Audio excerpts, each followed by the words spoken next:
सगळ्यांनी शांत राहावे. कार्यक्रमाला आता सुरुवात करत आहोत. सर्वप्रथम मंडळाचे प्रमुख श्री दादा यांना मी विनंती करतो, कृपया व्यासपीठाकडे यावं. सौ विनिता वहिनी यांनाही मी विनंती करतो, कृपया व्यासपीठाकडे यावं. मंडळाचे संस्थापक सदस्य श्री प्रफुल्लचंद्र कुलकर्णी व्यासपीठाकडे यावे कृपया. श्री स्वामी समर्थ. आज गुरुवार, आज ज्यांच्या हस्ते आरतीचा योग आला अशा दोघे आपल्या स्वामी मार्गातल्याच ज्येष्ठ महिला सेवेकरी आहेत. त्यातल्या एक आहेत आपल्या विनिता वहिनी गुरुमाऊली आपण म्हणतो सर्वांना, त्या आणि दुसऱ्या आहेत सौ शोभाताई नांगरे. या दोघींचा आता परिचय करून द्यायची तशी आवश्यकता नाही, सगळ्यांना माहितीच आहे, तरी थोडक्यात बोलतो. विनिता वहिनी दादांच्या पत्नी आहेत आणि इथे जे काही कार्य चालतं गुरुवारचं त्या सर्व याच्यात त्या लक्ष घालतात, जातीने दादांच्या पाठीशी असतात. सर्वत्र त्यांचा संचार असतो, जिथे काही आवश्यक आहे तिथे सूचना असतात. त्या व्यतिरिक्त आपल्या मंडळात जे काही उपक्रम चालतात त्यांच्या मार्गदर्शनाखालीच चालतात. तर अशा ह्या आपल्या विनिता वहिनी आहेत आणि दुसऱ्या आहेत शोभाताई नांगरे. यांचा परिचय मागे सांगितलेलंच आहे, तरी पुन्हा थोडक्यात सांगतो. त्या आपल्या स्वामी मार्गातील ज्येष्ठ महिला सेवेकरी आहेत. त्यांचा विविध याच्यामध्ये उपक्रमामध्ये सहभाग असतो. परवा आपल्या स्वामी पुण्यतिथी झाली. दरवर्षी स्वामी पुण्यतिथीला श्री स्वामी चरित्र सारामृत वाचन असो, मंडळातले इतर उपक्रम असो, सर्व सेवामध्ये सहभाग असतो. तर अशा दोघी महिला ज्येष्ठ महिला सेवेकऱ्यांचा सत्कार करावा अशी मी दादांना विनंती करतो. श्री स्वामी समर्थ महाराज की जय. श्री स्वामी समर्थ महाराज की जय. श्री स्वामी समर्थ. मी आता नेहमीप्रमाणे आपल्या ज्येष्ठ महिला सेवेकरी मेंदळेताई यांना विनंती करतो, त्यांनी आपली गायन सेवा सादर करावी. श्री स्वामी समर्थ. चंचल हे मन रामा पायी लावा, चंचल हे मन रामा पायी लावा, तेणे तो विसावा होईल जीवा, तेणे तो विसावा होईल जीवा, चंचल हे मन रामा पायी लावा. शोक भय चिंता जाईल सर्वथा, शोक भय चिंता जाईल सर्वथा, चित्ती रघुनाथा आठवीता, चंचल हे मन रामा पायी लावा, होऊनिया जागे उठा वेग करा, होऊनिया जागे उठा वेग करा, शरण जाऊ दारा रघुवीरा, चंचल हे मन रामा पायी लावा, ठेविता हा पायी अढळ विश्वास, ठेविता हा पायी अढळ विश्वास, रामी रामदासा धन्य झाला, चंचल हे मन रामा पायी लावा, तेणे तो विसावा होईल जीवा, तेणे तो विसावा होईल जीवा, चंचल हे मन रामा पायी लावा, रामा पायी लावा, रामा पायी लावा. आता आपल्या इथे एक सेवेकरीचा एक सत्कार आपण करणार आहोत. त्या संदर्भात आपले मंडळाचे प्रमुख दादा हे माहिती देतील. श्री स्वामी समर्थ.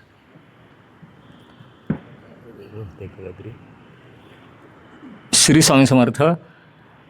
मला एक कौतुक आपल्या मंदिरातर्फे आपल्या सगळ्यांच्या तर्फे करायचं आहे आणि ती बालसेवेकरी आहे कुमारी काव्या हिंगे, राहणार मंचर. ते आता इथे उपस्थित आहेत आत्ता.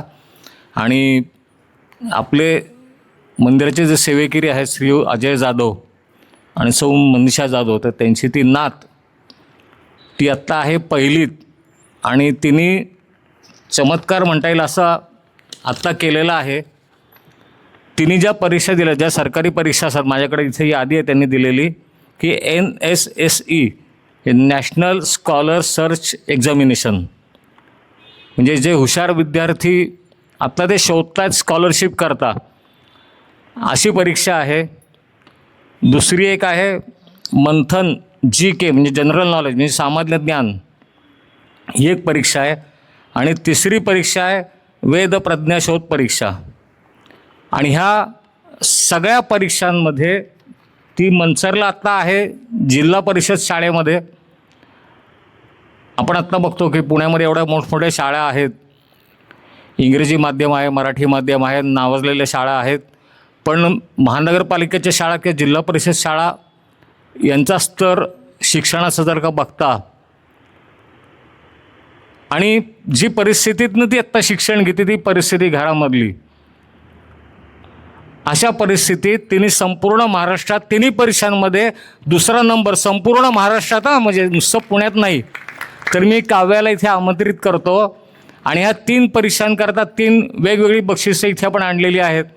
तर संपूर्ण मी जाधव परिवारसुद्धा इथे आमंत्रित करतो. या सगळ्यांनी 3 बक्षिसं देण्याकरता मी आत्ता पहिल्यांदा आमंत्रित करतो श्री नांगरे साहेब.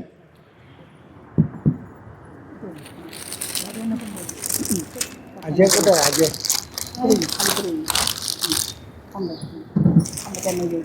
अजयला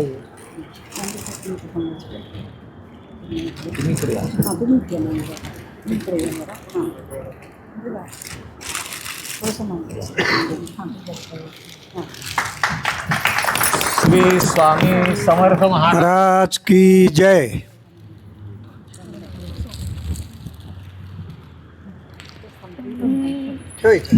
दुसरं बक्षीस देण्याकरता मी जोशी काकांनाच सांगतो.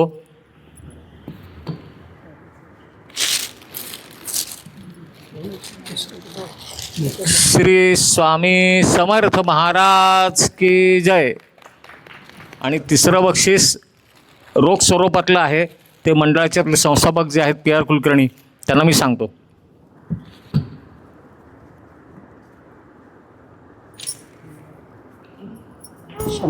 एकदा जोरदार टाळ्या परत, खूप जोरदार. कारण नुसत्या त्या शाळेपुरतं नाही आहे, नुसतं पुण्यापुरतं नाही, संपूर्ण महाराष्ट्रात दुसरी आलेली मुलगी.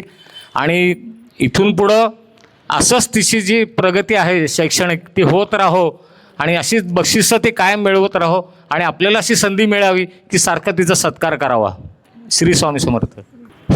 श्री स्वामी समर्थ. आपणा सर्वांना माहीतच आहे की या मठात जे काही कार्य सुरू आहे दादांच्या मार्गदर्शनाखाली, यापूर्वी दादांचे गुरु कैलासवासी अण्णासाहेब मस्के हे पाहत होते. त्यांच्या पश्चात ते नंतर आपण दादाकडे आलं कार्य. बरेच वर्ष होऊन गेले, 7-8 वर्ष तरी दादांनी सूत्र घेऊन झालेली आहेत अंदाजे. आता बघा, मी थोडा आधी सर्वप्रथम मी जरा दादांची माफी मागतो आणि बोलतो. मागच्या गुरुवारी दादांच्या प्रबोधनामध्ये जो उल्लेख केला गेला, दादा म्हणाले होते की मी काय एवढा मोठा नाही आहे, स्वामीच करून घेतात. स्वामी तर आहेच, नो डाऊट. सर्व करते करविता स्वामीच आहेत, त्यांच्याशिवाय पान हालत नाही. पण स्वामींचे जे काही विचार आहेत, आचरण आहे, कसं वागावं वगैरे, ते समाजापर्यंत पोहोचवण्याचं काम कुणीतरी करावंच लागतं. आणि ते गेले कित्येक वर्ष आपले दादा करतायत आणि हे सर्व सेवा विनामूल्य ते करतायत. आता बघा तुम्ही, 6-7 वर्ष झाले दादा मी मागे बऱ्याचदा उल्लेख केला आहे, सकाळ संध्याकाळ इथे असतात. आजपर्यंत हजारो भक्त इथं येऊन गेलेत. शंका समाधान दादांनी त्यांना जे काय असेल ते मार्गदर्शन केले, त्यातनं ते बाहेर पडलेत. आता ते शंका समाधानाचं स्वरूप जे काय आहे ते वेगवेगळ्या विषयावर आहे. प्रॉपर्टी असेल, अपत्यप्राप्ती असेल, नोकरी असेल, बरेच काय असे विषय. पण मॅक्सिमम लोक इथे येऊन प्रश्न वगैरे विचारून समाधानाने परत गेलेले आहेत. एवढंच नाही, बाहेरगावचे सुद्धा रोज फोन असतात, फोनद्वारे मार्गदर्शन होतं. जी काही केंद्र स्थापन झालेली आहेत दादांच्या कार्यकाळात, साधारण 7 केंद्र झालेत. तुम्ही मला सांगा, ह्या 6-7 वर्षात ह्या मंदिराचा प्रचार प्रसार दादांनी एवढ्या मोठ्या झपाट्याने केलेला आहे, तर मग कसं काय? दादा आहेतच आपले मुख्य. ते म्हणतात हे मला वैयक्तिक पटत नाही, मी आधीच माफी मागून बोलतो आहे. तर हे सगळं दादांचंच कार्य आहे. दादा जे सांगतात ते अगदी काय मनमोकळेपणाने बोलतात, त्याच्यामध्ये काय अगदी हे नाही आहे. तुम्हाला अतिशयोक्ती वाटेल, आत्ता प्रत्येक ठिकाणी बाहेरनं सतत बोलावणं असतं. मग काय सत्संगाचं असो किंवा आपले जे काही केंद्र आहेत ठिकठिकाणी तिथे असो, शंका समाधानासाठी असो. आत्ता 3 केंद्र वेटिंगवर आहेत. एक राणेची वाडी आहे, एक पंढरपूर आहे आणि एक दापोली आहे. तिन्ही केंद्रातनं आणि खडकी पण आहे. 4 केंद्र. 4ही केंद्रातनं सतत मला वैयक्तिक फोन असतात, दादांना कधी आणताय, कार्यक्रम करायचे आहेत. म्हणजे याचा अर्थ काय आहे की जे काय कोणी भक्त तिथं विचारतात, आपले प्रश्न घेऊन येतात, त्यांचं समाधान होतं. त्यांना अजून मार्गदर्शन हवं असतं. ही दादांच्या कार्याची पावतीच आहे असं म्हणलं तरी वावगं होणार नाही. त्यामुळे मला हे बोलायचंच होतं, उल्लेख करायचा होता. दादा केवळ मागच्या वेळेस म्हणाले म्हणून मी म्हटलं की त्यांचं कार्य नाकारूच शकत नाही आहे. कारण आपण आता सगळ्यांनी त्यांना गुरु म्हटलेलं आहे. तर गुरु म्हटल्यावर ते जे काय सांगतात तळमळीने सांगतात, अत्यंत सोप्या भाषेत सांगतात. तुम्ही बघा, बाजारामध्ये अशा पद्धतीने काही ठिकाणी असं भोंदूगिरी म्हणूयात चाललेली. एका प्रश्नाला पैसे आकारतात, म्हणजे चार्जिंग घेऊन, आणि ते परत अर्धवटच अर्ध्या हळकुंडात पिवळं झाला म्हणतो. आपलं तसं इथं काही नाही आहे. अगदी निःशुल्कपणे. आणि दादांचे उपायसुद्धा अगदी सुटसुटीत असतात. 1 ते 2 ओळीत असतात. अचूक निदान, मी मागे एक शब्द वापरला होता, अचूक निदान. गुण हमखास येतोच. त्यामुळे दादा तुम्ही असं म्हणू नका, तुमचं कार्य जोरात आहे, चाललेलं आहे. त्यामुळे सर्वांनाच आधार आहे तुमच्या ह्याचा कामाचा. आम्हालाही आनंद वाटतो तुमच्या सहवासात राहायचा. कारण तुमचं महत्त्व, तुमचं कार्य, तुमचं सर्वांवर जी काय कृपा आहे ती फार मोठी आहे. म्हणजे ती नाकारता येत नाही आहे, मी असं म्हणेन. त्याचं वर्णन शब्दाच्या पलीकडे आहे. तसेच तुम्ही जे काही कार्य करताय त्याचे गुणातही मोजता येत नाही, मी असं म्हणेन. त्यामुळे आपल्याला मी सर्वांना एवढंच सांगेन की आपले दादा जे गुरु आहेत, आपण त्यांना गुरु मानलो, ते जे काय सांगतात त्यांच्यावर 100% विश्वास ठेवा. त्याप्रमाणे आचरण करा, श्रद्धा ठेवा. कारण ते अत्यंत तळमळीने सांगत असतात. आणि आपण त्यांच्या जास्तीत जास्त सहवासात राहिल्यामुळे मी तर असं म्हणेन, त्यांच्या सहवासात राहिल्यामुळे आपली लाज राखली जाते असं म्हणलं तरी वावगं होणार नाही. त्यामुळे आपलं कार्य निश्चितच श्रेष्ठ आहे, आपण करता येते. हां, एक आहे, दादा कधी बोलून दाखवत नाहीत, म्हणजे भेडस्त आहे असं मी म्हणणार नाही, पण ते कधी म्हणणार नाहीत. पण एक मंदिराचा सेवेकरी या नात्याने आपल्या मंदिरात जे काही कार्य चालतं, दिनक्रम आपला जो काय असेल म्हणा, किंवा जे काही आपल्या केंद्राची सर्वत्र जी काय कार्यक्रम पत्रिका असते त्याप्रमाणे ते जर नाही भक्तापर्यंत पोचलं तर काय उपयोग आहे सांगा ना. म्हणून मी मधनं अनुभव सांगतो, इथलं कार्य कसं चाललं आहे ते सांगतो. आणि हे सगळं दादांच्याच मार्गदर्शनाखाली इथं आपण करतो आहे. संपूर्ण अत्यंत कमी वेळात तुम्ही बघा, फार म्हणजे भारताबाहेरसुद्धा गेलेलं आहे हे कार्य आपलं. मागे तुम्हाला बोललो कॅलिफोर्नियाला आपलं आहे आणि महाराष्ट्राबाहेरसुद्धा आहे. हे तुम्ही आपण इथं मनापासून करतायत त्याचीच ही पावती आहे मी असं म्हणेन. श्री स्वामी समर्थ. आता पुढील सूत्र मी दादांच्याकडे देतो आणि दादांना विनंती करतो की त्यांनी प्रबोधनाला सुरुवात करावी. श्री स्वामी समर्थ. आपण सामुदायिक जप पहिला घेऊ. इच्छित दाता सकल कार्य सिद्ध करता सकल दुःख हरता श्री स्वामी समर्थ नमो नमः स्वाहा. इच्छित दाता सकल कार्य सिद्ध करता सकल दुःख हरता श्री स्वामी समर्थ नमो नमः स्वाहा. इच्छित दाता सकल कार्य सिद्ध करता सकल दुःख हरता श्री स्वामी समर्थ नमो नमः स्वाहा. इच्छित दाता सकल कार्य सिद्ध करता सकल दुःख हरता श्री स्वामी समर्थ नमो नमः स्वाहा. इच्छित दाता सकल कार्य सिद्ध करता सकल दुःख हरता श्री स्वामी समर्थ नमो नमः स्वाहा. इच्छित दाता सकल कार्य सिद्ध करता सकल दुःख हरता श्री स्वामी समर्थ नमो नमः स्वाहा. इच्छित दाता सकल कार्य सिद्ध करता सकल दुःख हरता श्री स्वामी समर्थ नमो नमः स्वाहा. इच्छित दाता सकल कार्य सिद्ध करता सकल दुःख हरता श्री स्वामी समर्थ नमो नमः स्वाहा. इच्छित दाता सकल कार्य सिद्ध करता सकल दुःख हरता श्री स्वामी समर्थ नमो नमः स्वाहा.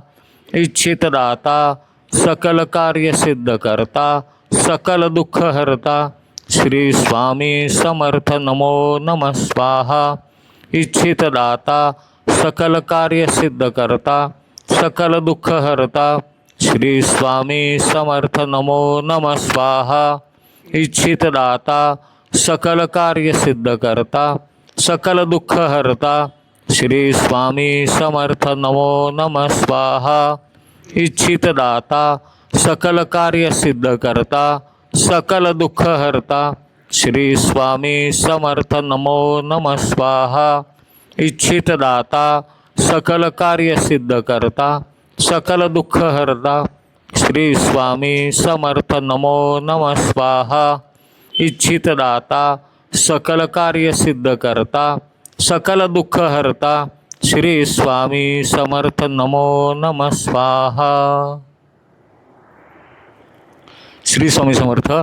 मला मगाशी अजून एक सत्कार करायचा होता. आपण ज्यावेळेला नवीन सेवेकरी कोणीतरी येतात इथे सेवा करायला तर त्यांचा मुद्दामून उल्लेख करतो. कोणी बाहेरगावून आलेलं असतं किंवा कुणीतरी लांबून खूप दुरून आलेलं असतं आपल्या कार्यक्रमाकरता तर त्यांचा आपण उल्लेख करतो. मला आत्ता एक उल्लेख करायचा आहे. तो अशाच एक बालसेवेकरी आहे देशपांडे इथं बसलेला आहे. कुमार देशपांडे या इथे. एकदा जोरदार टाळ्या परत एकदा.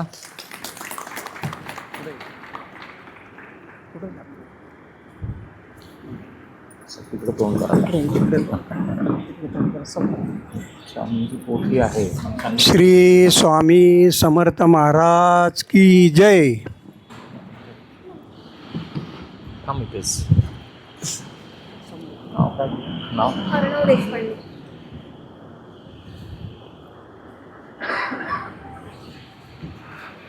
कुमार अर्णव देशपांडे. आपण जर का इथे बघायला याला इथे तो शिकवणी करता म्हणून इथे येतो आणि आल्यानंतर मंदिरात येऊन स्वामींचं दर्शन घेऊन जातो. आणि आत्ता 2 दिवसापूर्वीच त्यांनी मला असं विचारलं की मला तुम्हाला भेटायचं आहे. तर सगळ्या इथे उपस्थित लोकांना जरा आश्चर्य वाटलं की आता ह्याला काय प्रश्न पडला असेल, हा कशा करता येऊन भेटणार म्हणतोय. सांगितलं ये त्याला वेळ अमुक अमुक आहे तू ये म्हटलं. त्यावेळेला तो संध्याकाळी 7 वाजता बरोबर इथे आला आरती सेवाला. आणि आरती संपल्यानंतर जशी नेहमी जे प्रश्नकरी जे इथं बसलेले असतात त्याप्रमाणे तो येऊन मला भेटला. म्हटलं काय काम आहे तर तो म्हणला मला इथे सेवा करायची. आता हा लहान मुलगा आहे तर सेवा करायची म्हणलं तर म्हटलं काय तुला काय करायचं आहे म्हणजे जॉब करायचं आहे का काय. नाही म्हणलं मला इथं काम करायचं, मी बघतो इथे गुरुवारची लोक इथे काम करत असतात. ही भावना इतक्या लहानपणी मनामध्ये येणं, काम करायचं इथं म्हटल्यानंतर, तर आज तो गुरुवारी इथं म्हणजे त्याला सांगितलं गुरुवारी इतकं वाजता ये, बरोबर त्यावेळेला तो हजर झाला. त्यांनी इथे जे आपले सेवेकरी जे आहेत, जोशी काका आहेत किंवा समर्थ आहे, जसं सांगून त्याप्रमाणे त्यांनी जे सांगितलं तर त्याप्रमाणे काम केलं. घरी गेला, परत स्वच्छ हातपाय धुवून कपडे बदलून तो परत इथे आला आहे. खूप जोरदार टाळ्या त्याच्याकरता असते. ही अशी लहान आपल्याला युवा पिढी आपण म्हणता येईल, अशी पिढी इथे तयार होती. आणि समर्थ आपल्या त्याच्या सगळ्यांच्या पुढे एक उत्तम उदाहरण आहे. लहानपणापासून जो आला आणि आता तो कुमारवयामध्ये, म्हणजे ह्या बालवय म्हणलं पाहिजे, पण कुमारवयामध्ये आता समर्थ इथे बसलेला आहे. आणि आत्ता हे काव्या झालं किंवा अनेक बालसेवेकरी इथे आहेत, इथे उमंग इथे बसलेली ती पण. तर असे सेवेकरी इथे तयार होत आहेत. आणि नगरकर काका म्हणजे वयवर्ष 83, म्हणजे वयवर्ष 8 ते वयवर्ष 83, अशी आपल्या सगळ्या सेवेकरांचं जे आपण म्हणतो ना की सगळ्या पिढी इथे काम करत आहेत, सेवा करत आहेत. आणि ही स्वामी कृपाच आहे की ह्या बालवयामध्ये ह्या सेवेमध्ये येणं. आपण आलो 30-35 वर्षी, पण ही लहान मुलंच आत्तापासून सेवेमध्ये आहेत. हे त्यांचं भाग्य आहे खरोखरीच की महाराजांनी त्यांना खूप लवकर तिथे घेतलेलं आहे आपल्या सेवेमध्ये. म्हणून एकदा परत जोरदार टाळ्या त्याच्याकरता. आणि दर गुरुवारी यायचं, 1-2 गुरुवार नाही. लावले. श्री स्वामी समर्थ. जोशी काकांनी जो मागच्या गुरुवारचा उल्लेख केला, जोशी काकांचं ते मनच तसं आहे की खूप त्यांना तळमळ असते मंदिराचं कार्य पोचावं म्हणून. आणि ते कौतुक पण दुसऱ्यांचं तसंच करतात भरपूर. तर हां, वेळ प्रसंगी ते बोलतात सुद्धा शिस्तीच्या बाबतीत. आपल्या सेवेकऱ्यांना सगळ्यांना माहिती झाले, जोशी काका बोलले तरी ते मनावर न घेता सेवेकरी आपल्या सेवा करत असतात, पण ते बोलतात ते शिस्ती करताच बोलत असतात. आणि त्याप्रमाणे काम व्हायला पाहिजे, त्याप्रमाणे सेवा व्हायला पाहिजे.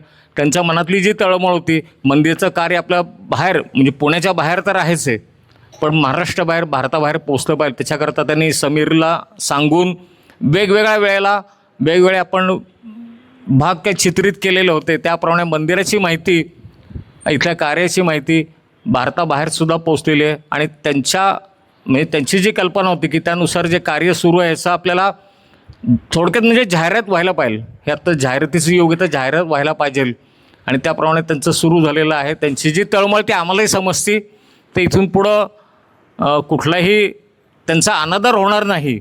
म्हणजे असं त्यांना मागच्याला वाटलं असेल की अनादर झाला असेल, तर त्या अनादर नव्हता त्यामध्ये, की फक्त आपल्याला वैयक्तिक कुठलं जास्ती कुठे उल्लेख व्हायला नको म्हणून मी त्यांना सांगत होतो. पण जे काय असेल मनापासून करणारे आहेत. आपले सेवेकरी सगळेच तसे आहेत, जी काय करतात ते मनापासून कार्य करतात. आणि त्याच्यामध्ये असं शुद्ध हेतू आहे की फक्त मंदिराचं आपलं कामकाज जे आहे ते सगळ्यांच्यापर्यंत पोचावं, आपली जास्तीत जास्त भक्तांना त्याद्वारे मार्गदर्शन मिळावं, हाच त्यांचा हेतू होता. मागच्या गुरुवारी आपण अजून एक प्रबोधन असं केलं होतं की महाराजांचा निर्वाण दिन जो होता 15 तारखेला, तर त्या संदर्भात सांगितलं होतं. त्या संदर्भात महाराजांनी जी काही त्यांचे सेवेकरी म्हणा की त्यांचे शिष्य जे काही नेमणूक केलेली होती, प्रत्येक जागेवरती प्रत्येक गादीवरती, अक्कलकोटला त्यांनी बाळप्पालाच सांगितलं होतं ही गादी तुम्ही सांभाळा. किंवा रत्नागिरीला त्यांनी आनंदनाथ महाराज आहेत त्यांच्याकडे दिलं होतं, बेंगुर्ल्याला, चिपळूणला केळकर महाराज आहेत, मुंबईला स्वामीसूत, अशी सगळी लोकं. आता स्वामीसूतांनी अगोदरच ध्येय ठेवलं होतं, पण त्या गादीवरती त्यांनी त्यांच्याच भावाला बसवलं होतं. आणि एक महत्त्वाचं स्थान आपल्याला असं म्हणता येईल की पुण्यामध्ये त्यांनी बोलवलं. त्यांचा आवडता शिष्य होता. त्यांचा आवडता शिष्यसुद्धा त्याच्यानंतर महाराजांनी जे म्हणजे जायच्या अगोदरच त्या शिष्यालासुद्धा अशी ओढ लागली होती की काहीतरी घडणार आहे अक्कलकोटमध्ये, काहीतरी विचित्र घडणार आहे अक्कलकोटमध्ये. त्यांनी त्या शिष्याचीसुद्धा एवढी तपश्चर्या म्हणा किंवा भक्तिभाव म्हणा किंवा एवढी उंची होती की जागेवर बसून पुण्यात बसून त्यांनी अक्कलकोटला महाराजांना विचारलं, महाराज काहीतरी होणार आहे अक्कलकोटमध्ये, काय घडतं आहे? ते म्हणले ये इथं तुला सांगतो काय घडतं आहे ते. झालं, दुसऱ्याशी तो शिष्य निघाले अक्कलकोटला. अक्कलकोटला जायचं म्हणलं की तो खूपच आनंदी व्हायचं ते.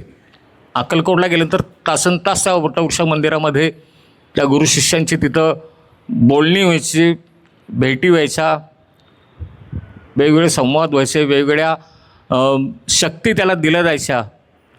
आणि त्या दिवशी जेव्हा गेलेले असतात अक्कलकोटमध्ये, महाराज बसले असतात वटवृक्षाखाली आणि मग संकेत देतात की आता माझी जायची वेळ झालेली आहे.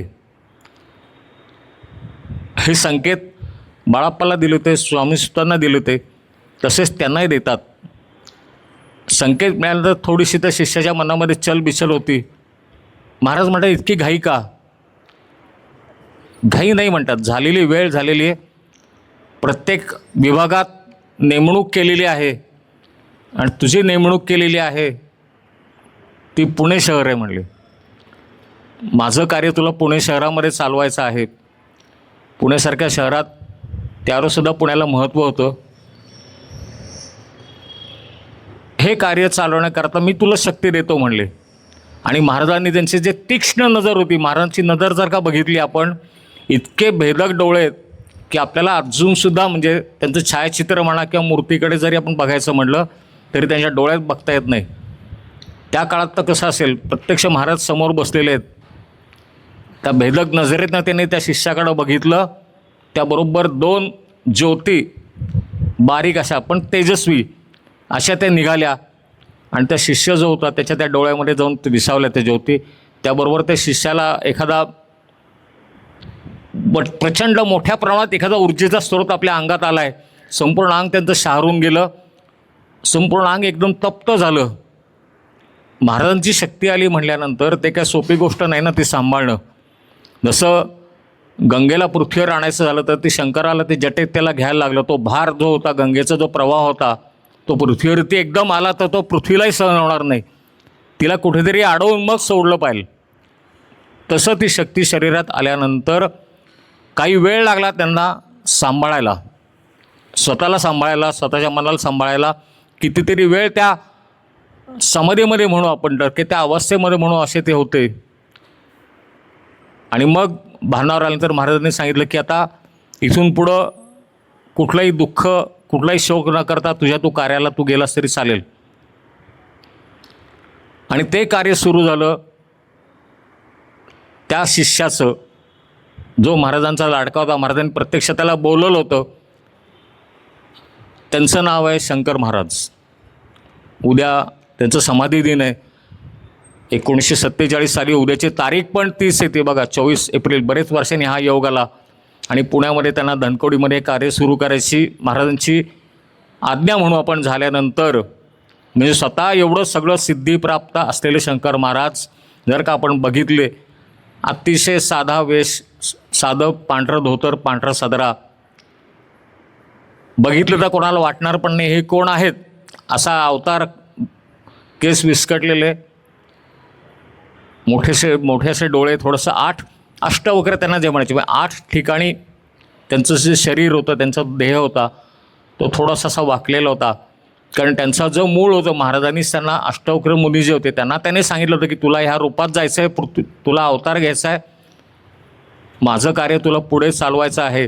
आणि नाशिकला अंतापूरजवळ एक बालक एका जंगलामध्ये रडत होतं आणि त्याच वेळेला शंकराचे एक भक्त होते चिमणाजी म्हणून, त्यांना दृष्टांत आलं की तू आज जंगलात जा, तुला एक बालक तिथे सापडेल, तो सुद्धा पुत्र असेल.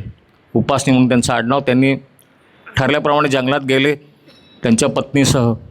बघितलं तर खरोखरच एक बालक तिथे रडत होतं जंगलामध्ये. त्यांनी ते त्याला घेतलं आणि आपलं अपत्य समजूनच त्याला वाढवलं. महाराजांचा हा प्रसाद आहे समजून. ते बालक खूपच खेळकर म्हणा किंवा खोडकर म्हणता येईल असं, म्हणजे नाव जरी शंकर होतं ते खोड्या श्रीकृष्णासारख्या चालू असायच्या. आणि एक दिवस आजूबाजूच्या जंगलामध्ये तिथे खेळत असताना त्याला एक हरणाचं पिल्लू दिसतं. त्यावेळा वय असेल म्हटलं त्यांचं 8 किंवा 10 असेल. शंकरच नाव ठेवलं होतं. ते शंकराला म्हणजे सुरुवातीला बालक म्हणून सगळे आरतीवरच करायचे. तर तो शंकर त्या हरणाच्या पिल्लाच्या मागं जातो. त्या हरणाच्या पिल्लाला पकडायचं आहे, हातामध्ये काही ना काहीतरी घेतलेलं आहे, समजा दोरी असेल किंवा काठी असेल. ते पिल्लू एकदम भेदरून इकडं तिकडे पळायला लागतं ते. आणि समोर त्याला शंकराचं देऊळ त्या पिल्लाला दिसलं, ते पिल्लू त्या देवळामध्ये शिरतं आतमध्ये, तेवढं तर शंकर पण मागोमाग जातो आणि तो त्या पिल्लाला पकडणार, तेवढ्यात समोर एक लंगोटीवाले बाबा उभे राहतात. एकदम तेजपुंज शरीर, उंची जवळ 7 फूट असेल, गोरपान देह, आणि तो शंकर एकदम घाबरतो की बाबा हा एकदम कुठून आले, आत्ता एवढं तर कोणी नव्हतं, हे कोण आलं एकदम. ते शंकराला अडवतात त्याच्या हाताने, दुसऱ्या हाताने त्या पिल्लाला जवळ घेतात, त्याला कुरवाळतात. त्या शंकराला म्हणतात, का रे शंकर, का तू ह्याला मारतो? का रे म्हणतात, माझं नाव ह्यांना कसं कळलं? तर त्या काही बोलूच शकत नाही तो, कारण एक तर त्यांच्याकडे त्या रूपाकडेच तो बघत बसलेला असतो. त्याची बुद्धी एकदम अशी म्हणतो ना की मतिकुंठ झाली, तसं ते झालेलं असतं. अजिबात म्हणले मुक्या प्राण्यांना मारू नको, तुला काय काम करायचं असेल ते माझ्यामार्फत तुला आता काम करायचं आहे, हे बाल शंकराला सांगतात आणि त्याच्या डोक्यावर हात ठेवतात. आता त्या बाळाच्या डोक्यावर हात, म्हणजे 8 वर्षाचा मुलगा तो, जसं आता हा देशपांडे इथे काम करतो तसं त्या वय असेल तसं, तो हात ठेवल्यानंतर पूर्ण समाधी अवस्था त्याला प्राप्त होती इतक्या लहान वयामध्ये. आणि किती वेळ त्या अवस्थेमध्ये होते माहिती नाही, पण ज्या शुद्धीवर येतात बघतात इकडे तिकडं कोणीच नाही आहे, पण एक प्रकारचं वैराग्य त्यांना बालपणामध्येच प्राप्त होतं. शिवकाड आपण बघतो ना, महादेवाला ज्या की कशा करता तो प्रसिद्ध आहे की वैराग्याकरता प्रसिद्ध आहे. तुम्हाला जर का ऐश्वर्य हवं असेल तर तुम्ही विष्णूंची उपासना करा, आणि वैराग्य हवं असेल तर शिवाची उपासना करा. आणि हे वैराग्य त्याला लहानपणातच प्राप्त होतं. आणि आता त्याला लक्षात येतं की आपलं हे काम, हे खेळकूद आपलं काम नाही आहे, घर संसार हे आपलं काम नाही आहे, ह्याच्यामध्ये रमणं आपलं काम नाही आहे. आपलं कर्तव्य काय, आपलं कर्तव्य वेगळं आहे. आपलं कर्तव्य आपल्याला तपश्चर्याला जायचं आहे. तो घरी येतो, सांगतो काय काय त्याच्या मनामध्ये आहे ते, आणि मी उद्यापासून निघणार. आणि तो आईवडिलांना आशीर्वाद देतो, एवढा लहान पोरगा आईवडिलांना आशीर्वाद देतो की तुम्हाला पुत्रप्राप्ती होईल लवकरच म्हणून. आईवडिलांना पण आश्चर्य वाटतं की हा एकदम बदल कसा झाला, हा आत्ता गेला होता तो खोडकर होता, आत्ता आला तर हा एकदम मोठा अगदी संन्यासी असल्यासारखं सांगतोय. ते त्याला अडवायचा प्रयत्न करतात पण तो ऐकत नाही, दुसरं शेवटून निघून जातो. हिमालयामध्ये जाऊन तपश्चर्या करून वेगवेगळ्या क्षेत्रांना भेटी देऊन, जसं महाराज गेले होते तसंच त्या ठिकाणी जाऊन थोडक्यात महाराजच त्याला तिथनं हलवत होते प्रत्येक ठिकाणाहून. आणि मग स्वप्नामध्ये त्यांना दृष्टांत होतो, त्या दृष्टांतामध्ये त्यांना दिसतं की अक्कलकोटला आपल्याला जायचं आहे. अक्कलकोटला आल्यानंतर जो बाबा आपल्याला त्या शंकराच्या देवळाच्या बाहेर भेटला तर तो हाच म्हणले. महाराजांना तिथं त्यांनी ओळखलं की हेच आपल्याला तिथे भेटले होते ज्यांनी हरणाला वाचवलं होतं आपल्यापासून. आणि मग तेव्हापासून जी सुरू झालेली गुरु शिष्य परंपरा, महाराजांनी जी काय त्यांना दीक्षा दिली, स्पर्श दीक्षा, ते कार्यरत झालं. ते त्यांचं संपूर्ण देहच आता ह्या स्वामींच्या करता आणि स्वामींच्या कार्याकरता वाहून घेतल्यासारखा झाला होता. आणि मग परत सुरू झाली संपूर्ण भारतभर भ्रमंती, अनेक भक्तांचा उद्धार. म्हणजे संपूर्ण शक्ती महाराजांनी त्यांना दिली होती, तरीसुद्धा ते स्वतः सांगायचे की तुम्ही असं सिद्धींच्या मागं लागू नका. ह्या सिद्धी ज्या आहेत, बघितलं त्यांनी संपूर्ण भारत फिरून जेव्हा बघितलं, अनेक ठिकाणी सिद्धी प्राप्त करून प्रसिद्धी मिळवणं हे सुरू होतं त्या काळामध्ये. त्याच्यामध्ये अर्थार्जन होतं, म्हणजे पैसे मिळवणं पण होतं, स्वतःचं नाव लौकिक वाढावा, स्वतःचा भक्त परिवार वाढावा, अशा उद्देशाने पण काही गुरु होते, काही साधू संत होते. सगळीकडे त्यांनी बघितला हा सगळा बाजार बघितला, तर ते स्वतः सांगायचे तुम्ही सिद्धीच्या मागं लागू नका, पुढे तुम्हाला त्याचा अनर्थ तुम्हाला झेपणार नाही. साधं सोपं कुठलंही त्यांनी अवडंबर माजवलं नाही. जे काय असेल सोपी भक्ती. त्यांना कोणी गेलं त्यांच्याकडं अमुक अमुक काय मी पारायण करू का, असं करू का, ठीक आहे ग्रंथ वाचा म्हणायचे. ते स्वतः कधी कुठले ग्रंथ त्यांनी वाचलेलं कोणी बघितलं नाही की ते ग्रंथ उघडून बसलेत वाचत. पण कुठल्याही ग्रंथावरती ते भाष्य करू शकत होते. ते सांगायचे तुम्ही ग्रंथ जरूर वाचा, पारायण जरूर करा, पण त्याचा उपयोग आचरणामध्ये आणा. पारायण नुसतं करणं नाही, त्याच्यामध्ये काय असेल तुम्ही आचरणात ती गोष्ट आणा, तर तुमचं पारायण सफल झालं. नुसती बोटं फिरवलीत असं नाही. त्या ग्रंथामध्ये जो उल्लेख असेल, जी कोणी व्यक्ती असेल, जो कोणी संत असेल, त्याचं वागणूक कशी होती ती तुम्ही तिथं आचरणात आणा. तुम्ही समाज सुधारणेकडे लक्ष द्या, तर त्या ग्रंथ पारायणाचा उपयोग होईल. अशा प्रकारे अगदी साधा सोपा आणि सगळ्यात सोपं म्हणायचे ते काय असेल तर नामस्मरण. कोणाचं? माझ्या गुरूंचं, माझ्या मालकांचं. मालक म्हणायचे महाराजांना ते नेहमी, मालक. त्या मालकांचं तुम्ही नामस्मरण, फक्त श्री स्वामी समर्थ एवढंच म्हणा. कुठेही तुम्ही जा, श्री स्वामी समर्थ म्हणा, मी तुमच्याबरोबर असेन. म्हणजे प्रत्यक्ष शंकर महाराज जप कोणाचा करायला सांगतात तर स्वामींचा. कुठलाही शिष्य परिवार असं काहीच त्यांनी कुठं निर्माण केलं नाही. पण प्रत्येकाला असं वाटायचं की नाही आपलेच महाराज आपल्याबरोबर असावेत. जसं गाणगापूरला नरसिंह स्वामींनी जसा चमत्कार केला होता, एकाच ठिकाणी त्यांनी 7 लोकांना दर्शन दिलं होतं एकाच वेळेला, तसं त्यांनी शंकर महाराजसुद्धा एकाच वेळेला 11 लोकांना दर्शन दिलं. प्रत्येकाच्या घरी जाऊन प्रत्येकजण म्हणायचं माझ्याकडं महाराज आले होते, माझ्याकडं महाराज आले होते. एकाच वेळेला 11 ठिकाणी ते गेले होते त्यावेळेला. अशा गोष्टी की असे चमत्कार त्यांनी केले.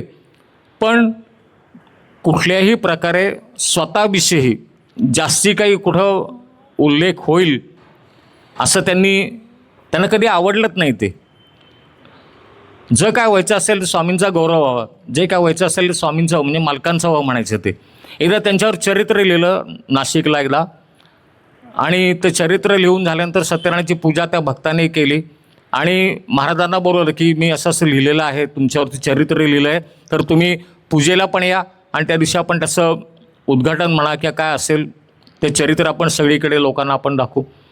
तर त्यांनी काय करावं, सत्यनारायणाचा प्रसाद वाटायला मी बसतो म्हणले.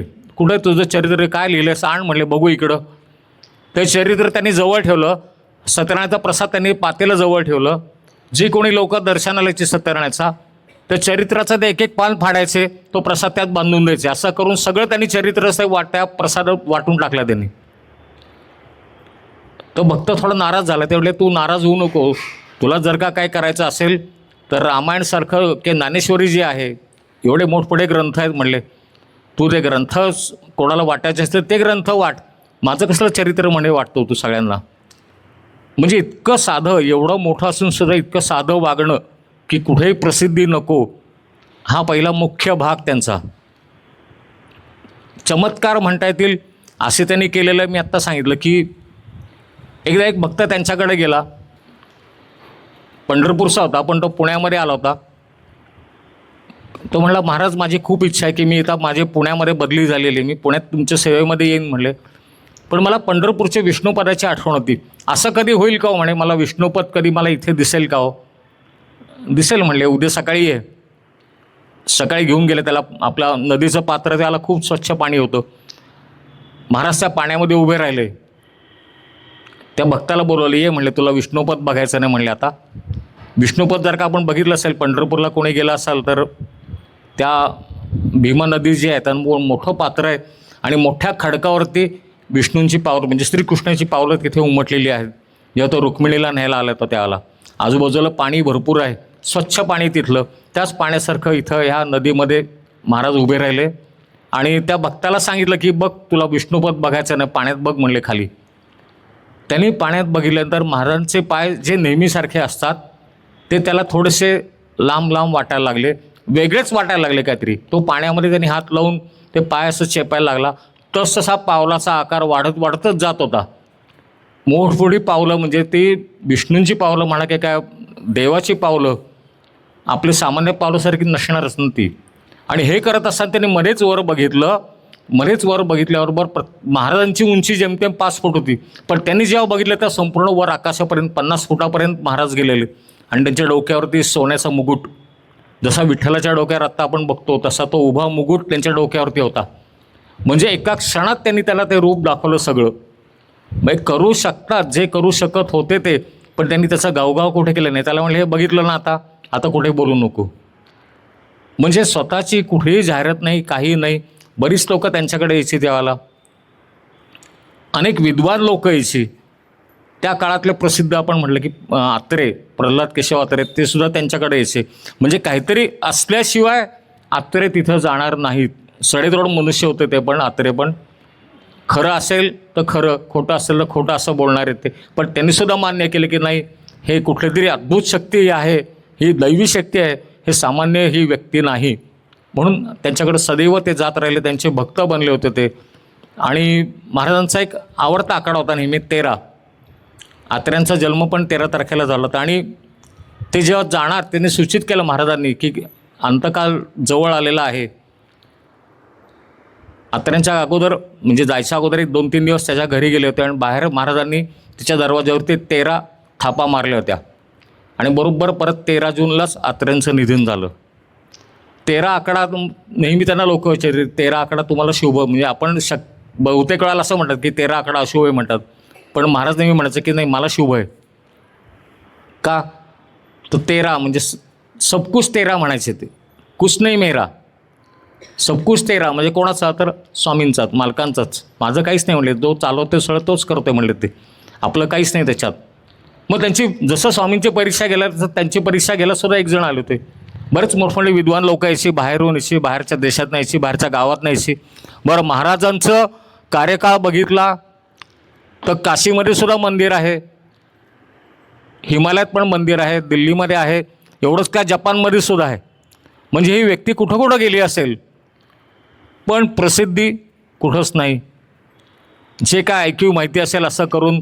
बरं, स्वतःविषयी आता जोशी काका जसं म्हणले ते काही काही लोक आहेत हरद्या हळकुंडाने पिवळी झालेली. एक त्या काळातला म्हणता येईल असा सर्व विद्या प्राप्त केलेला असा तो मनुष्य होता. स्वतःच्या ज्ञानाविषयी भयंकर गर्व, सगळं रामायण तोंडपाठ आहे, गीता तोंडपाठ आहे, ज्ञानेश्वरी तोंडपाठ आहे, सगळं असं सगळं असताना अनेक ग्रंथांचं पारायण केलेलं आहे. महाराजांच्याकडे गेला, त्यांनी सरळ सांगितलं महाराज असं असं मी केलेलं आहे आणि आता मला तुमच्याकडनं ज्ञान मिळावं अशी मला अपेक्षा आहे. असं म्हणतात की तुमच्याकडं भरपूर ज्ञान आहे, संपूर्ण विश्वाचं ज्ञान आहे, ब्रह्मज्ञान आहे, मग तुम्ही मला आणखीन काहीतरी शिकवा. महाराज चहा पीत बसले होते. महाराजांना खूप चहा आवडायचा बरं का. अजूनही जर का कोणी आपण मठात गेलात, जर का धनकोडीलाच जो समाधी मठ आहे तिथं जर का गेला तर आपल्याला चहाचा प्रसाद मिळतो. आणि एखाद्या कोणाची जर का मनोकामना जर का पूर्ण करायची असेल तर आपण सुद्धा जरूर तिथे चहा घेऊन जावा, थर्मासमध्ये घेऊन जा, कसाही घेऊन जा. अमुक अमुक एक बाबा 11 कप चहा, 21 कप चहा मी इथे वाटेन. आपण मनामध्ये एखादा नवस बोलतो ना तसं तुम्ही बोला आणि तो तिथे ठेवा, आपली मनोकामना पूर्ण होती नक्कीच. तिथे आजूबाजूला बाहेर लोक बसली असतात, त्यांना तो चहा नंतर वाटला तरी चालेल. तर तो चहा कायम अखंड तिथे एक किटली, त्याची गरम चहाची किटली महाराजांच्या जवळ कायम ठेवलेली असायची. आणि जो कोणी येईल त्याला तिथनं ते चहा द्यायचे. तो चहा किती पुरायचा माहिती नाही, किती केला त्या किटलीत चहा माहिती नाही, पण येणाऱ्याला चहा मात्र मिळायचा. तो जो बसलेला असतो मनुष्य तिथे, त्याला महाराज म्हणतात बसा चहा घ्या म्हणले, कब्बशी आणा म्हणतात. कब्बशी आणली जाते, महाराज चहा होतात, त्या कपामध्ये चहा होतात, कप भरतो, चहा कब्बशीत सांडतो, बशीत सांडतो, बशीतला चहा खाली सांडायला लागतो. तो महाराज, तो जो मनुष्य असतो तो एकदम जोरात ओरडतो, हे काय करताय म्हणला, माझ्या अंगावर चहा सांडला सगळं भरून, म्हणला कप भरून गेला, बशी भरून गेली, तुम्ही चहा ओतताच आहे म्हणले. ते म्हणले तुझ्यात तसंच भरलेलं आहे, पहिलं ते रिकामं कर, तुझ्या डोक्यात काय भरलंय ते, आणि मग माझ्याकडे मी तुला देणार काय म्हणले. तुझं डोकं अगोदर एवढं भरलेलं आहे अहंकाराने, तो अहंकार पहिला रिकामा कर, तर मी काहीतरी तुला देऊ शकेन. रिकामा करायला सांगितलं. मग त्याच्या लक्षात येतं की जो मी सांगत होतो, मी अमुक केलं, मी तमुक केलं, पहिला मीपणाच सोडला पाहिजे त्यांच्याकडं, तर आपल्याला काहीतरी याच्यापासून ज्ञान मिळेल. एकदा कलकत्त्याला गेले होते. कलकत्त्याला असेच कुठे ते फिरायचे, अचानक कलकत्त्याला एक बंगाली गृहस्थ रेल्वे स्टेशनवरती एका बाकावर बसलेले होते. त्याच्या शेजारी जाऊन महाराज बसले. म्हणजे कसं भाग्य कोणाचं कसं उजळेल माहिती नाही. त्या माणसाला तर माहिती नसणार हे कोण आहेत.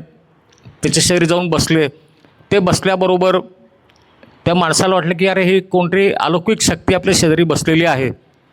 त्यांनी बघितलं त्यांच्याकडं. त्यांचं रूप जर का बघितलं असेल, आपण फोटोमध्ये नेहमी बघा, केस विस्कटलेले आहेत, डोळे मोठे आहेत आणि बसण्याची एक विशिष्ट अशी एक ढब असं, ते गुडघ्याजवळ घेऊन, एक तर ते अजनोभाव होते, हात मोठे होते, असे त्यांचे हात आणि गुडघ्याला असे आवरून बसले, असे त्या बाकावर ते बसले. पण काहीतरी विचित्र अशी गोष्ट होती की तो बंगाली मनुष्य त्यांच्याकडे आकर्षित झाला, त्यांच्याकडे ओढला गेला. त्यांनी विचारलं की काय बोलणं, मराठीत झालं असेल, हिंदीत झालं असेल, बंगालीत झालं असेल, बंगालीतही झालं असेल, कारण महाराज कुठलीही भाषा बोलायचे. एकदा एक रशियन जोडपं त्यांच्याकडे आलं होतं पुण्यामध्ये. रशियन भाषेत महाराज त्यांच्याशी बोलत होते. सगळ्या बाकीच्या लोकांना काहीच कळलं नाही कुठली भाषा बोलतायत ते. तसं बंगालीत त्यांनी काहीतरी विचारलं असेल. उद्योगधंदा काय वर सगळं समजलं. तर महाराज एकदा म्हणले की आज रात्री मी तुझ्याकडं मुक्कामाला येतो. महाराजांचं बोलणं लागवी, गोड आणि म्हणलं ना हवासा वाटणार असा हा सहवास म्हणा तो बंगाली मनुष्य तयार झाला. त्याचा स्वतःचा कत्तलखाना होता. आता अशा माणसाकडं म्हणजे महाराजांनी ओळखलं होतं कत्तलखाना आहे याचा, तरी पण त्याच्याकडे जायचं आहे. कसं का? तो उद्धार करायचा आहे. कोणाचा उद्धार कसा महाराज करतील त्याच्याकडं गेल्यानंतर त्यांनी घरी प्रवेश केला. महाराजांनी आतमध्ये बसवलं महाराजांना. त्यांनी पत्नीला आवाज दिला की बंगाली भाषेत सांगितलं असेल कोणतरी पुण्यातनं आलेले आहेत, महाराज स्वागत करायला पाहिजे आपल्याला. पत्नी आतमध्ये सगळं ते तयारी करत होती, औक्षणाची वगैरे काय असेल त्यांच्या पद्धतीने. आणि दोघंजणं स्वयंपाकघरातनं बाहेर आले. बाहेर बघता तर जिथं महाराज बसले होते त्या खुर्चीवरती खाली त्यांच्या शरीराचे वेगवेगळे असंख्य तुकडे झालेले आहेत. सगळीकडं रक्ताचा साडा सगळीकडे त्या खोलीमध्ये पसरलेला आहे. 5 मिनिटामध्ये असं काय घडलं? तो बंगाली मनुष्य चकित झाला. असं काय घडलं 5 मिनिटात? माझ्याबरोबर आत्ताही आलं होतं, आत्ता हे तुकडे तुकडे झालेलं शरीर. त्याच्या बायकोच्या हातानं ती आरती निसटली, खाली पडली एकदम धाडकन, बेशुद्धच पडली ती. तो त्यांच्या देवाचा धावा करायला लागला. हे कसं घडलं? अरे माझ्याबरोबर आत्ता मनुष्य होता आणि एक तर रक्तबंबाळ सगळं हे तुकडे इथं पडलेले आहेत. आणि तो धावा केल्यानंतर परत त्याच्याच समोर सगळं शरीर परत ते जुळलं गेलं आणि परत शंकर महाराज तिथे उभे राहिले. तो म्हणला असं का केलं? म्हणले माझी बायको बेशुद्ध पडली आहे, तिलाही शुद्धीवर आणला महाराजांनी. त्याने सांगितलं की तू आत्ता इथे जे सगळे तुकडे बघितले ना, माणसाच्या शरीराचे तुकडे बघितले, तुला त्रास झाला जरा, आणि मग तू रोज त्या जनावरांचे तुकडे करतो, तू ते होत नाही का तुला काही? म्हणले. मग त्याच्या डोक्यात प्रकाश पडला की आपल्या जो कत्तलखाना आहे त्या जनावरांच्या बद्दल ते बोलते की त्यांना बोलता येत नाही, ती मुकी जनावर आहेत. आज मी बोलतोय, माझ्याबद्दल तुला वाईट वाटलं, असंच तुला वाटलं पाहिजे त्या जनावरांच्याबद्दल. नाही महाराज, ताबडतोब बंद म्हणला. उद्यापासून त्यांनी तो कत्तलखाना बंद केला आणि फक्त परत तसंच की जप कुठला करायचा, काय करायचं, मला तुम्ही फक्त मार्गदर्शन करा. काय नाही, मार्गदर्शन म्हणजे हेच फक्त स्वामींचा जप, आणि जेव्हा आठवण करशील तेव्हा मी तुझ्याबरोबर आहे, हे त्याला संदेश देऊन तिथनं ते गुप्त झाले. म्हणजे कुठे पुणे, कुठं कलकत्ता, कुठली आणखीन इतर गावं, कुठेही त्यांचा संचार असायचा. सांगून करतील असं नाही, अचानक बेधडकपणे कुठेही जायचं. फक्त त्यांचे जे शिष्य होते जवळपासचे, एकदा कधीतरी अशी शंका आली की मध्येच विचारायचे महाराज, अगदी जे जवळचे शिष्य असेल ना तेच त्यांच्याशी बोलू शकायचे. एक डॉक्टर होते धनेश्वर म्हणून, तर त्यांना एकदा असंच की महाराज एकदा आपण तपासणी करून घेऊ तुमची सगळी. आता प्रत्यक्ष देवस्थ आहेत, काय त्याची तपासणी करायची? पण म्हणलं ना की जी असे महाराज लोक असतात, जे भगवंता जे असतात, ते त्या भक्तांना जो जे वांछिल तो ते लाहो, त्याच्या मनाची इच्छा पूर्ण करण्याकरता ठीक आहे तपासणी करू म्हणले. सगळी तपासणी झाल्यानंतर त्यांनी विचारलं की आता काय तपासणी केली? तो म्हणतो मी तुमच्या वयासंदर्भात तपासणी केली. तुमचं वय तुम्ही सांगा. महाराज म्हटले माझं वय 150 वर्ष. आणि बरोबर 150, त्यांनी जी तपासणी केली होती त्या काळामध्ये बरोबर 150 वर्षाचं वय त्यांनी दाखवलं होतं त्यांच्या जो रिपोर्ट येतो त्या रिपोर्टमध्ये. म्हणजे असं इतके वर्ष महाराज कार्यरत होते प्रत्यक्षपणे. महाराज म्हणजे अक्कलकोटचे महाराज गेल्यानंतर सुद्धा एवढं पुढचं कार्य सांभाळायचं, त्यांची ही सगळी जी दिलेली शक्ती आहे ती सांभाळायची. अनेक लीला की अनेक चमत्कार करून आणि स्वतःला कुठेही पुढे न करता फक्त महाराजांना म्हणजे स्वामींनाच त्यांनी फक्त पुढे ठेवलं. मी त्यांचाच सेवक आहे, ते माझे मालक आहेत, हीच भूमिका त्यांनी स्वतः आयुष्यभर जपली. आणि मग जाता जाता परत म्हणलं ना की मानवी देव आल्यानंतर जाता संकेत फक्त दिले, आता निर्वाणाची वेळ आली आहे. सगळी आजूबाजूला भक्त मंडळी जमलेली असताना दिवस सांगितला 24 एप्रिल 1947. ठरलं, तारीख ठरली म्हणल्यानंतर बाकीच्या लोकांचं नेहमीप्रमाणे विनवण्या सुरू झाल्या. पण कसं की नाही जायचं आहेच हेच नक्की. आणि त्यांचे एक सेवकी होते ढेकणहून, आपल्या दगडूशेठ हलवाई जे दत्त मंदिर आहे तिथे शेजारच्या बाजूला एक वाडा आहे, त्या वाड्यामध्ये ते ढेकणे मामा त्यांना म्हणायचे आणि ढेकणे मामी. महाराज बरेच वेळा त्यांच्याकडे जायचे. आता आपण जर का आप्पाबळूंग चौकातनं कधी गेला तर आप्पाबळूंग चौकात सुद्धा एक मठ आपल्याला दिसेल, आपल्याला वाटेल तो नवीन मठ आहे, नवीनच सुरू झाला आहे. पण तो महाराज असल्यापासून तिथे आहे. तो आहे तो मेहेंदळे, ताईसाहेब मेहेंदळे.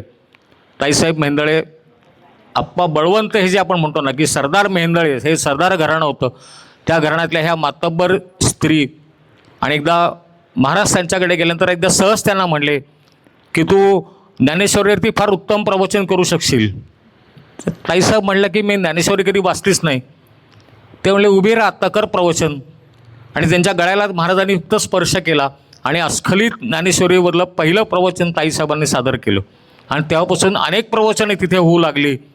महाराज अनेक वेळा जायचे तिथे प्रवचन ऐकायला. भरपूर गर्दी त्यावेळेला आपण चौकामध्ये व्हायची.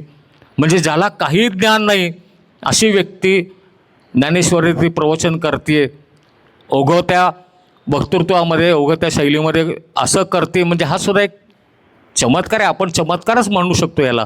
लीला आहे त्यांची. पण अशा गोष्टी घडणं किंवा घडवणं हे फक्त त्या लोकांनाच माहिती, दैवी शक्तीलाच हे जमू शकतं. आणि त्याप्रमाणे हा देह संपवायचा जी तारीख त्यांनी सांगितली, बरोबर त्या दिवशी रात्री 23 तारखेला रात्री त्यांनी ढेकणे मामींच्याकडे चहा मागितला. सगळी भक्तमंडळी बाहेर जमलेली होती. चहा पिऊन जाणं त्यांनी सांगितलं की मी आतमध्ये जाणार आहे. आतमध्ये गेल्यानंतर तुम्हाला पहाटे म्हणजे उद्या पहाटे तुम्हाला ओंकार ध्वनी ऐकायला येईल. आणि ओंकार ध्वनी ऐकायला आला की तुम्ही पुढच्या कार्याला, माझ्या अंतिम संस्कार जे म्हणतात त्याला तुम्ही सुरुवात करायची. त्याप्रमाणे सगळी भक्तमंडळी रात्रभर बाहेर बसून असतात आणि उजाडतात. 24 तारखेला उजाडताला पहाटेच्याला आतनं जोरात ओंकार ध्वनी ऐकायला येतो आणि आवाज येतो की माझं पुढचं कार्य करायला घ्या.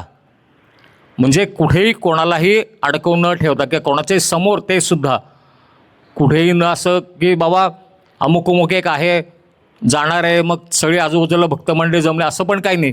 गुपचूप एकटे बसले, एकटेच निघून गेले. फक्त त्यांचं जे पार्थिव नंतर राहिलेलं होतं ते मिरवणुकीने, आत्ता जे समाधीस्थान जिथे आहे त्याला पूर्वी जंगल होतं, त्या जंगलात तिथे गेल्यानंतर तो देह तिथे त्यांनी जमिनीखाली खड्डा खणून तो देह तिथे ठेवला. वर माती लोटली, सगळी लोकं निघून आली. फक्त एकच भक्त तिथे राहिला. त्याच्या मनामध्ये असं आलं की माझे महाराज इथे आज झोपलेले आहेत, माझे महाराज इथे आहेत. आणि आपण सगळे घरी गेल्यानंतर पूर्वीच्या काळी जंगलामध्ये भटकी कुत्री होती. जर का कुत्र्यांनी, तो प्राणी आहे त्याला काय माहिती नाही ना, त्याने एक मनुष्य देह समजून जर का काही ही समाधी उकरली तर काय होईल हा विचार त्या भक्ताच्या मनात आला. तो तिथेच राहिला, तो काही घरी गेला नाही. त्याचं नाव होतं, आत्ता मी सांगितलं असं की बाबा रुद्रराव म्हणून. आणि 4 दिवस झाले, 5 दिवस झाले, घरचे लोक वाट बघत होती, अजून आले कसे नाहीत. बघितलं तर सगळ्या लोकांना विचारून झालं तर सगळ्यांनी सांगितलं की नाही, आम्ही शेवटच्या दिवशी जे बघितलं ते समाधीच्या तिथेच बघितलं होतं. मग तिथे जाऊन बघू. त्यांची पत्नी तिथे गेली तर बाबा रुद्रराव तिथे आजूबाजूचा परिसर स्वच्छ करून समाधीच्या कडेने, आपण म्हणतो ना पहारा जसं म्हणतो तसं पहारेकऱ्यासारखे तिथे बसलेले होते. त्या पत्नीने सांगितलं की अहो 4-5 दिवस झाले तुम्ही घरी आला नाहीत. त्यांनी सांगितलं की माझे महाराज इथे आहेत आणि ह्या जंगलामध्ये असं त्यांना एकट्याला सोडून कसं मी घरी येऊ, मी काय घरी येऊ शकत नाही, तू घरी गेलीस तरी चालेल. पण ती पण बिचारी पतिव्रता, ती घरी गेली, थोडीशी मोजकीच भांडी कपडे घेऊन ती परत आली, म्हणली मी पण इथेच राहते. आणि मग त्या दोघांनी थोडंसं असं तात्पुरतं एक आसरा तयार केला. समाधीला ऊन लागतं म्हणून, म्हणजे किती मनातली भावना की महाराजांना ऊन लागतं आहे. मध्येच पाऊस आला, थोडंसं उतारावर समाधी, अजूनही आपण बघितलं असेल वरनं कात्रजकडनं पाणी येऊ शकतं. अशा पद्धतीने ते पाणी वाहत असताना ते रुद्रराव स्वतः आडवे झोपले. पाणीचा तो बांध एखादा म्हणतो ना आपण मातीचा, त्याप्रमाणे की पाणी तिथे येऊ नये म्हणून, समाधी वाहून जाऊ नये. म्हणजे इतका हा शिष्य कसा असावा. आणि आज आपण जर का बघितलं की त्या बाबासाहेबांचं की तर त्यांच्या पत्नीचं ते योगदान म्हणता येईल की समाधी त्यांनी सगळ्याच्यातनं वाचवली. आणि आज आपल्याला भव्य जे वैभवशाली मंदिर जे आपण तिथे उभं बघतो आणि धनकवडीचा राजा म्हणून ज्याला आपण संबोधतो, जो सगळ्यांची मनोकामना पूर्ण करतो, योगायोगांनी ह्या वैभवात आज तिथे ते आहेत. आणि उद्या बरोबर 24 एप्रिलच आहे. फक्त त्यावेळेला साल होतो 1947, आत्ता साल आहे 2026. हा योग जमून आला. अशा ह्या धनकवडीच्या राजाला किंवा महाराजांच्या आवडत्या शिष्याला मनोभावे प्रणाम. आणि आजचं प्रबोधन मी इथे थांबवतो. आपला पालखी सोहळा परत इथे पुढचा सुरू होईल आणि पालखी सोहळा सुरू झाल्यानंतर ज्या भक्तांना पालखीबरोबर जायचं असेल तेवढेच फक्त भक्त इथून उभे राहतील आणि पालखीबरोबर मार्गस्थ होतील. राहिलेल्या भक्तांना महाप्रसादाची सोय आपण इथे केलेली आहे. दर्शन आपल्याला रांगेतनंच घ्यायचं आहे, त्याच रांगेतनं महाप्रसाद घ्यायचा आहे. एकदा काव्याकरता आणि अथर्वकरता जोरदार एकदा टाळ्या सगळ्यांनी. जय जय श्री स्वामी समर्थ.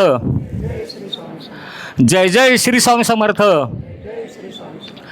जय जय श्री स्वामी समर्थ. श्री स्वामी समर्थ अण्णा महाराज की जय.